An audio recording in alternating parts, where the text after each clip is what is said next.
Hello everyone, and welcome back to Gran Turismo 7. What is this? Kaz, what have you done to Gran Turismo?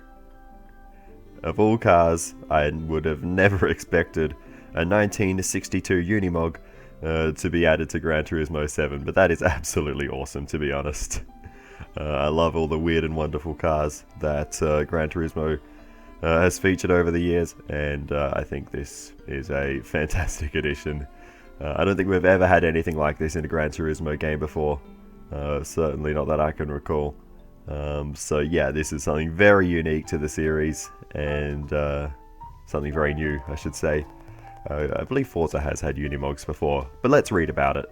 In addition to passenger cars, Mercedes-Benz has produced several masterpieces of the commercial car variety. Take the Unimog, for example. Short for Universal Motor Gerät, or Universal Motorized Working Machine in English. The Unimog was designed in 1945 as an all-wheel drive farm vehicle for tackling rough terrain. Armed with all manner of attachments, there was nothing this revolutionary tractor couldn't do. 1951 saw the arrival of the 401/402. The first model to be crowned with Mercedes' signature three-pointed star. This Type 411 was its successor. Equipped with the cabin and flatbedded topper ladder frame inherited from the 401, the 411 is said to be the last original Unimog, making it a precious model indeed. Having transcended the descriptor of agricultural vehicle, it is valued today as a first-class vintage car. And so there we go, all about the Unimog. Let's go ahead and buy it, and we'll take it for a test drive. I think we'll be doing some upgrades though, because the raw statistics do not paint a pretty picture in terms of its track capabilities.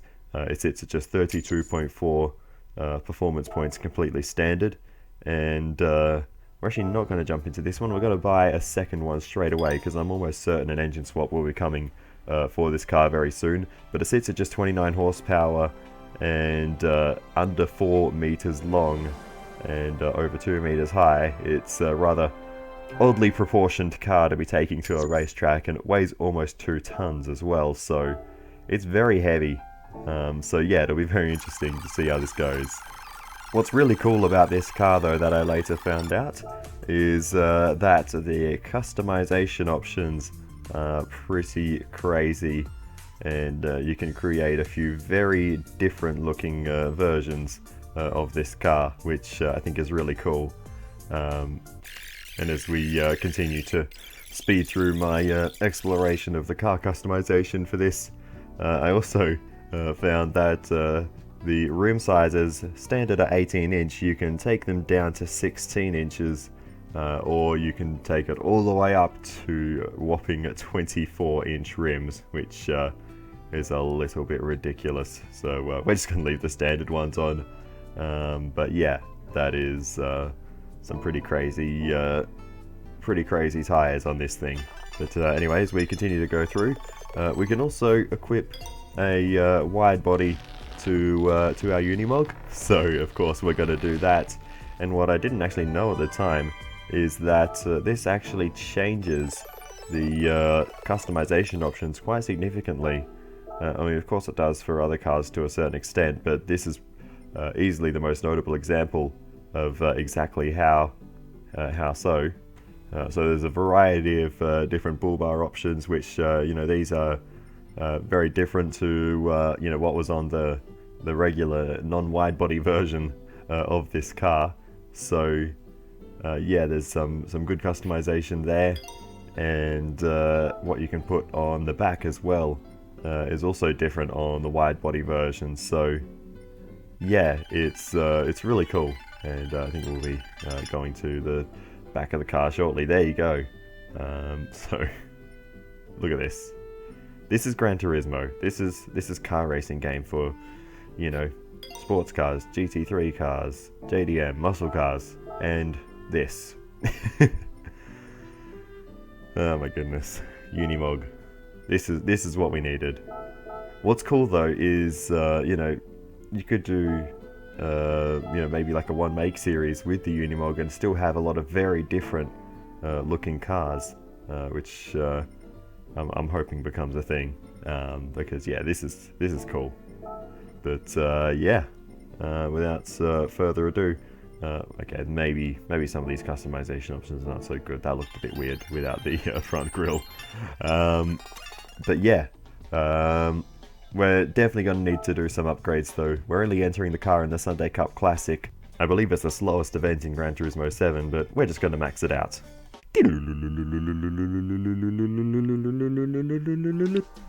And with that, we've just about bought all of the upgrades for the Unimog, and it's up to 227 horsepower, so that's a decent chunk more than what I had standard, like, I don't know, 7-8 times more horsepower, so yeah, that's a pretty ridiculous improvement. But yeah, I suppose the baseline was quite low. So the Sunday Cup Classic race we've got for this update is at the Red Bull Ring, the short layout of the Red Bull Ring, which I've only driven very rarely. But yeah, what a beast this thing is.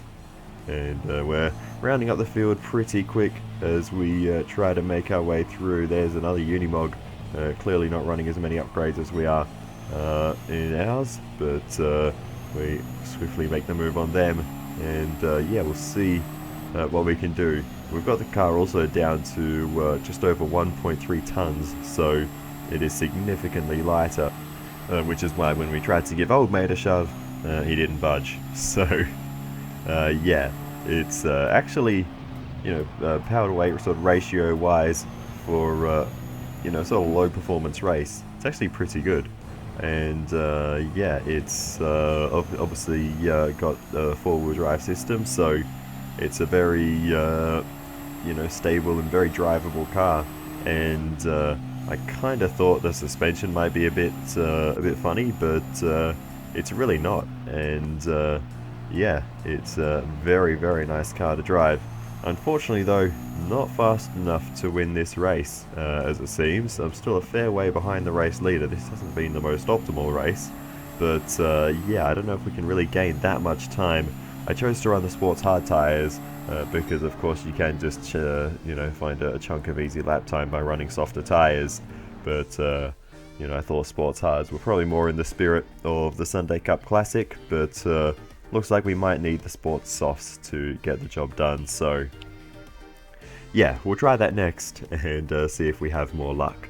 But at the end of the day, we are fighting against a Porsche in a Unimog, so it's a little bit of an uphill battle there. But anyway, we switch our whopping great tyres onto the sports soft compound, and we'll have another crack at this race and see if we can go any better this time. I also had a look at the gear ratios, which I think are okay, but as we'll find out later, they're actually a little bit too stretched for some uses. But anyway, we'll make our way through the field as best we can, and that soft tyre grip helping us make some outside moves through the semi-tight right-hander there that cuts through to the second half of the regular lap. And yeah, I mean, the short layout of the Red Bull Ring is more or less like 5-6 corners, but yeah, we'll swing through, get underneath this whole group of cars, and that immediately moves us up all the way into third position. So we're already one place higher than we were on the hard tyre attempt a while ago, and as we catch up to the second place car, I always have to double check my display settings because Gran Turismo has a habit of displaying the driver name above the car regardless of what your settings are, and that's happened again there. So yeah, it's just an ongoing little issue, but yeah, I'm constantly changing those settings when I'm online and offline racing anyway. So we continue on then, and we do eventually catch up to the race leader. At the same time, we catch up to the other Unimog, and we'll just squeeze our way through on the inside, and the leader takes their time on making that move. So that gives us first place,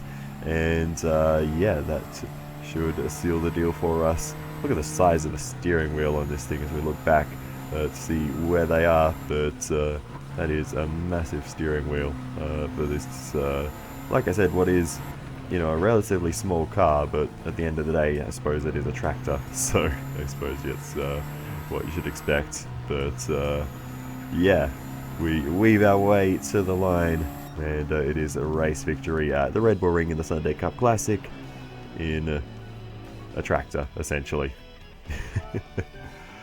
Goodness me.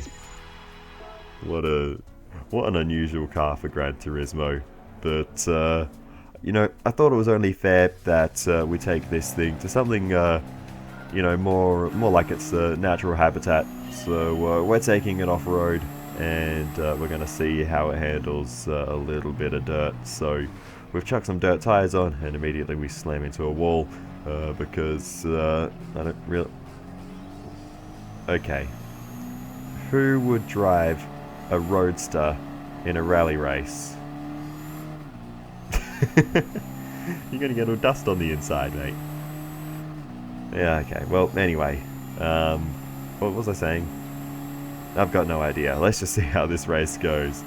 And see how well this thing handles the various jumps and bumps of the most difficult dirt circuit in the game, as we get a little bit snappy through there.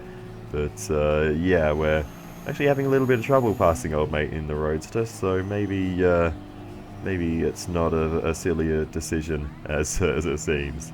But anyway, this is what I mean about the gearbox being too stretched. We're only just over 70 k's an hour in third gear, and it really bogs down. It wasn't so noticeable at the Red Bull Ring, but I don't know whether it's the, you know, resistance of the softer surface on the dirt, or yeah, whether it's just the natural slower speed of the corners, or I don't know. But it's yeah, it was very noticeable throughout this race that the car really bogs down, and well, yeah, essentially whenever you have to slow down. So yeah, could definitely improve on the tuning a little bit in that regard. And again, here the revs just drop, and there's just no oomph. But aside from that, it felt very nice. Again, we're not, you know, going at the highest speeds because it doesn't have the most horsepower, but very nice car to drive. Someone's driving the Toyota Alphard, which is interesting as well. So very un-rally-like cars in this race, but you know, just run what you're brung, I suppose. And yeah, we'll see if we can get through. There's a Toyota Tundra. That's something a little bit more well equipped for this track, but yeah, oh, that was a bit awkward there. This vaguely straight section of the circuit has some very rough sections on the edges, so you do need to weave your way through a little bit, otherwise you can get all out of whack just like that.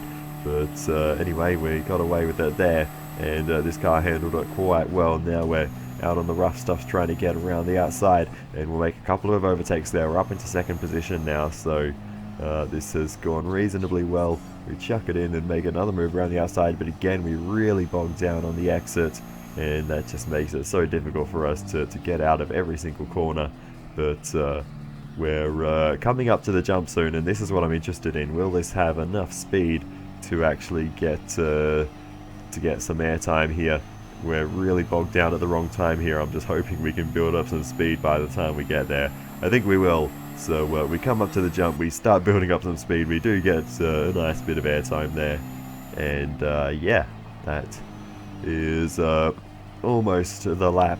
It's only a one lap race here at Fisherman's Ranch because it's quite a long lap, but yeah, this has been fun. I'm enjoying driving this Unimog, and yeah, we'll see if anything is done with it in the future.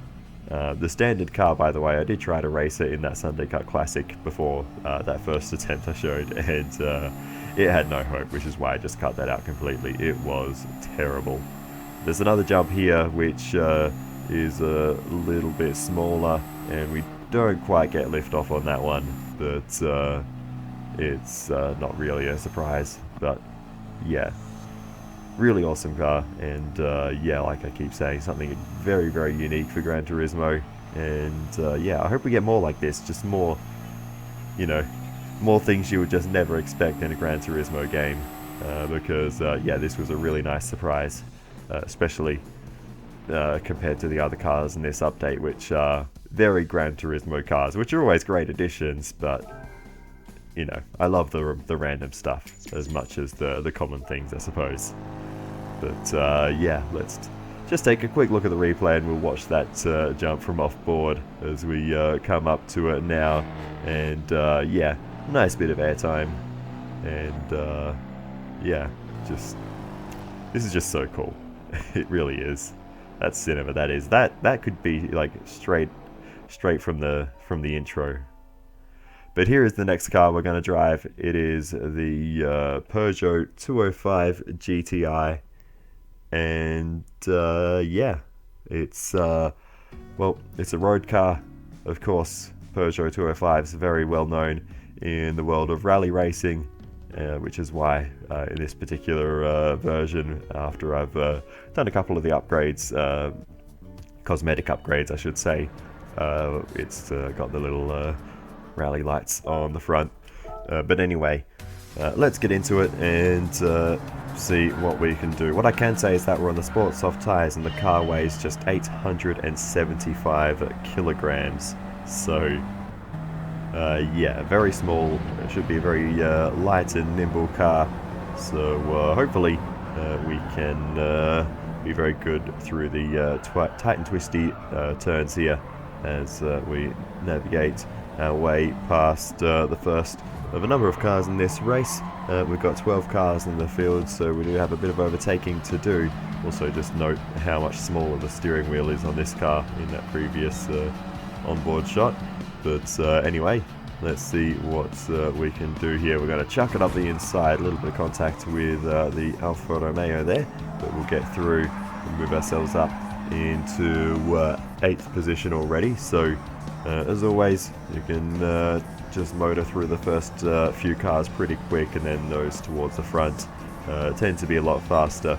So yeah, that's some good progress for us early in this one, but let's see how it continues as we chuck it into the hairpin. Let's see how we can get out of this onto the straight. We'll make the move to the outside and move ourselves up into P7. So good start to this race. Let's see how the straight line speed compares to that car behind us. Looks like we're going to be okay, at least at this stage in the field. We're not too slow in a straight line, hard to say, versus those towards the front. But yeah, we are already gaining on the group ahead as we're very deep into the left-hander. We're going to bowl over a few of these signs on the outside, and those big blocks go scattering. But we get away with that, and don't lose too much time out of that. And yeah, we'll start making some overtakes once more. Up at the P6 as we go for the move, not really down the inside, just along the straight through the rock shelter there. And now as we weave our way through the more tight and twisty sections, this is where our car should come into its own. I did actually read the story about it, and it actually did specifically mention you know, how good this car, you know, how good it is through the you know, tight and twisty mountain trails like this. But anyway, we make a few overtakes in quick succession there, elevate us all the way up into 2nd position. But the race leader is absolutely, well, has absolutely taken off, I should say. And we've still got a sizable margin to gain before we catch up to them. So we're going to need to put in a pretty mega final lap if we want to catch up to the race leader. But we'll see what we can do as we do set the fastest lap of the race. So we are faster than the race leader. We just need to mostly make sure we get this left-hander right, because it leads into a very tricky braking zone. It's very hard to pick the correct braking point there, but we didn't do too bad of a job on that occasion, much better than the previous 2 laps. And yeah, that's helped us gain a whole chunk of time. And now it's just about finding the opportunity to make that move. because as you can see even here, we're looking to the outside, but they've got pretty decent straight line speed, and they're able to hold on down the inside. We'll see if we can switch it back. We just about get there, a little bit cheeky, but we should have the grip around the outside now to get the move done. We do so, but I'm a little bit worried because I know they do have better straight line speed, all things being equal, but thankfully we can get some pretty good, we can carry good speed out of all these corners as we graze the mountainside there. But yeah, we've left them behind now, so just one corner really left to navigate to, I suppose, but one's easily flat. And yeah, through the hairpin, we've absolutely left them behind, so this is going to be race victory for us. And yeah, I have to say, this car is also quite fun to drive. As we weave our way to the line, the car starts to judder around a bit, and oh goodness me, that was a bit of a crash. But anyway, that's all after the line. We take race victory, and yeah, that is the new Peugeot 205, and I tried to find a good replay angle of that crash, but the replays didn't really show it, so all I could do was go into photo mode and scroll through those. But we have a new menu book as well in this update, so we'll check that out before we move on to the final race. It is the Peugeot collection, so congratulations, you've got all 3 cars. This completes your Peugeot collection. Once you've collected your present, I've got some stories to tell you about these cars. And yeah, that is, well, we of course already had 2 of them, only 1 Peugeot added in this update, but a 5-star roulette ticket for our troubles now. Let's see what we can learn about these cars.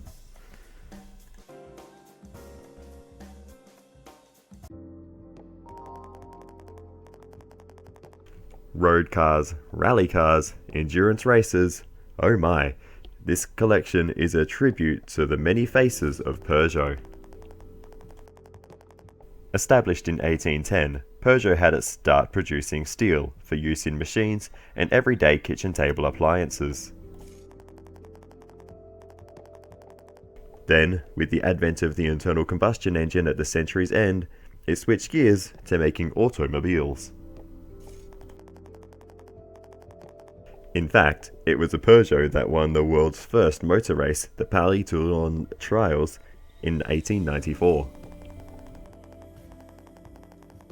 A committed producer of affordable, high-performance cars, Peugeot merged with Citroën in 1976 to form the PSA Group. Today, it plays an important role as a core brand in the Stellantis portfolio. This modern hatchback, the 205 GTI, is one of Peugeot's masterpieces of the 1980s.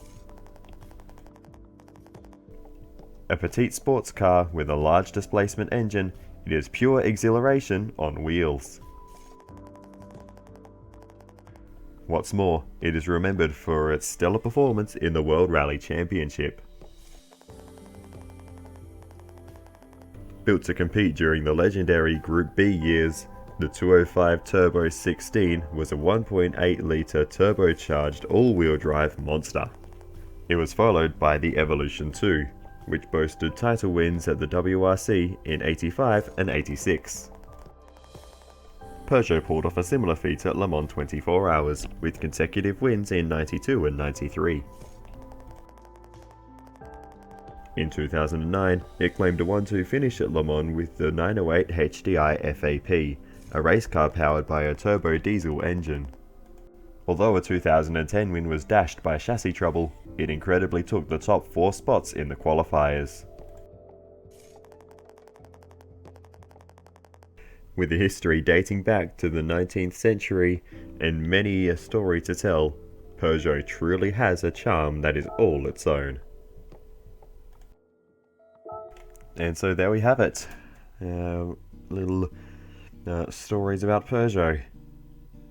Anyway, let us check out what prize we're going to get from this roulette ticket, and then we'll get into the final race and the final new car of this update. So here we go then, 5-star roulette ticket. Hopefully we can get something worthwhile. Let's see, as we don't have a lot of good options. No straight money on the table, but we're gonna get a car. It is the Volkswagen, the Group 3 version of the VGT. So that'll be worth 450,000 credits, so we can sell it for somewhat less than that. But yeah, of course, having owned every car in the game for a while now, that's not too much use to us at the moment. So the last car added in this update is another sort of very Gran Turismo car, I suppose. I suppose you would just expect to find in a Gran Turismo game, and it is the BMW Z4. So yeah, we are going to pick this one up. It's also in the used car dealership for some reason, but anyway, it is early 2000s, I suppose. But yeah, we're going to see how this thing goes. I'm expecting good things from this car, so yeah, I typically like BMWs. They're very have always been very nice, you know, drivable, stable cars in Gran Turismo games. So yeah, hopefully this one is more of the same. So let's see how this goes. We're underway then for the European FR Challenge 550 at Autodromo Lago Maggiore. At a layout I'm not sure I've driven before, to be honest. This car has I think 12 also different layouts, including reverse directions. So yeah, maybe it's not that many, but there's a lot of layouts. And yeah, there wasn't actually that many of them used by the game initially.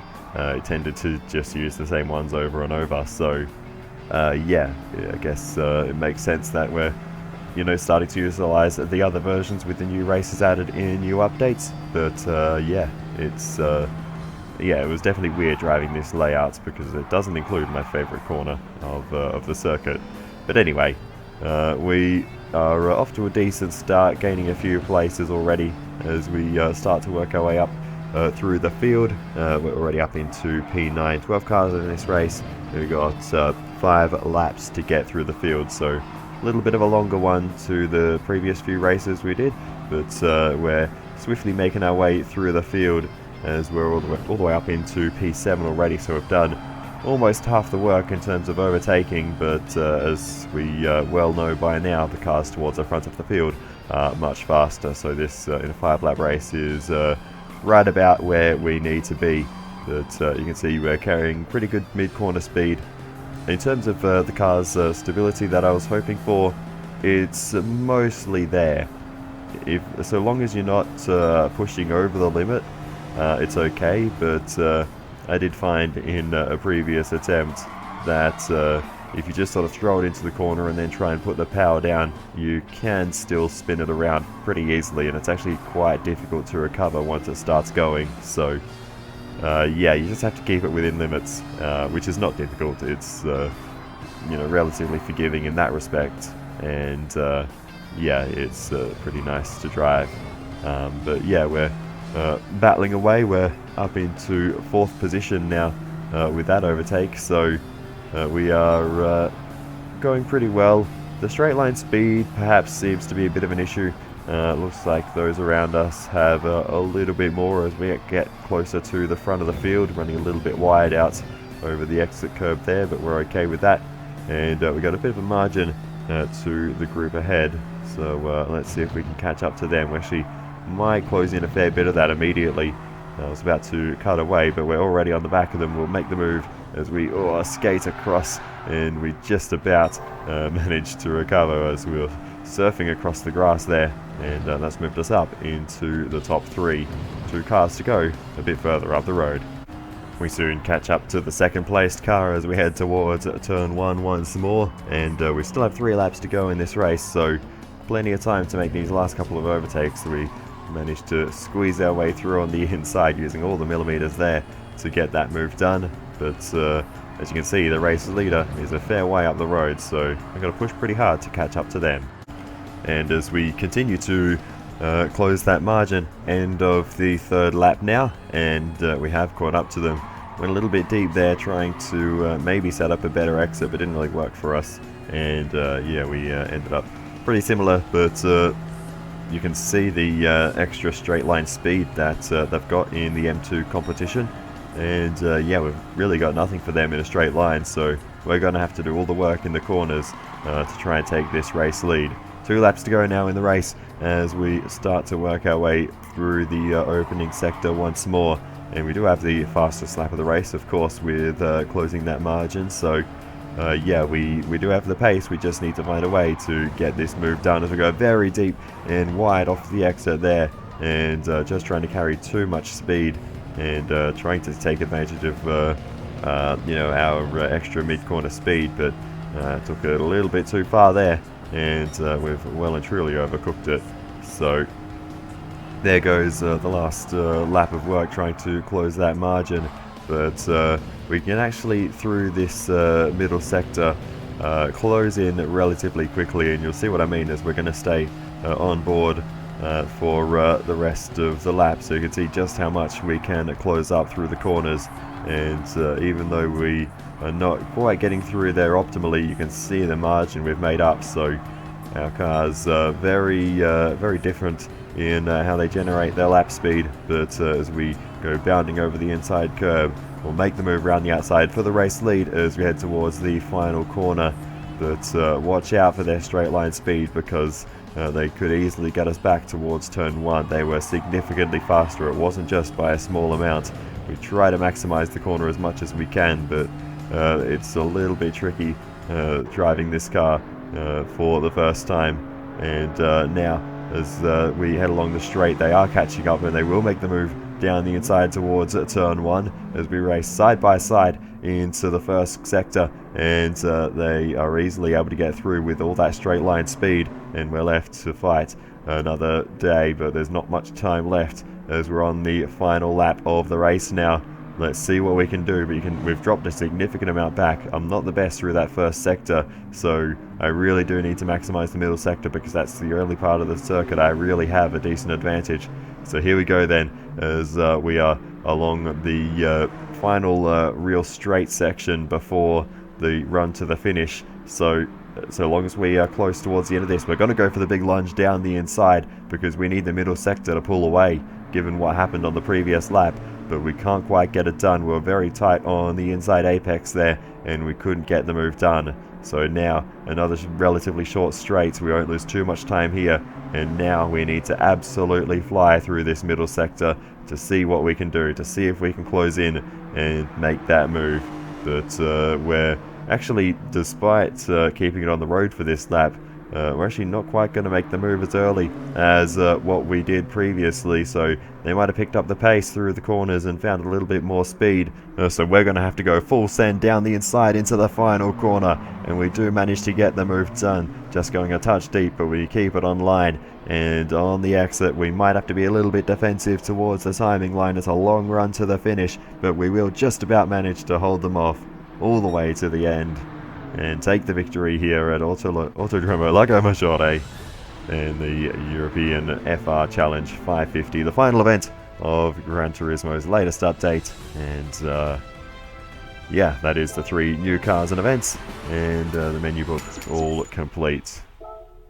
So there we go. I really like all of these cars, actually. They're all pretty fun to drive, but the Unimog especially absolutely takes the cake for me. It was so unexpected, but an awesome addition to the game. But anyway, thank you so much for watching all the way to the end. I really do appreciate it. Please feel free to give me some feedback in the comments. It is always very helpful. And other than that, I'll see you in the next one, and goodbye.